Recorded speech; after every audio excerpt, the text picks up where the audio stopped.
JPE may warning mga OFWs na kung daw makikinig dun sa panawagang zero remittance kasi pwede daw yung Congress i-cancel or suspend yung mga tax exemption o tax incentives na binibigay sa kanila.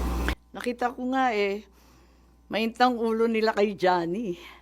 At ako, nararamdaman ko ang paghihimutok ng ating mga OFW. Ramdam na ramdam ko. Kaya nga, mahalaga itong pagsisiyasat para una, malaman natin kung karapat-dapat ba ang nangyari kay Presidente Duterte at kung sakali maiuwi pa ba natin yan.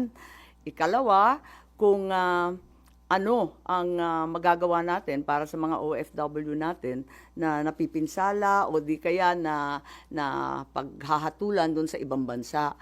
Pero yung paghihiganti na babanatan mo rin ng tax, ng yung mga travel tax na sinasabi at yung iba pang benepisyo, wag naman, wala namang ganunan, pambihira naman. Sila na nga nagbubuhay ng ekonomiya natin, sila pa ang uupakan natin. Hindi naman yata tama yun. But you're hoping na sana wag nilang gawin yun kasi ang maapektuhan, hindi lang yung family nila, kundi economy natin.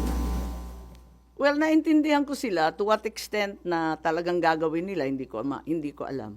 Pero malaking tulong sila sa ating ekonomiya. Sila talaga nagpapalutang na napakaraming pamilya rito, lalong-lalo na sa Ilocos. Kaya alam na alam ko yan. So against kayo doon sa possibility na isuspend yung mga incentives nila? Wag naman. Walang ganyanan. Oo. Baka may ulo.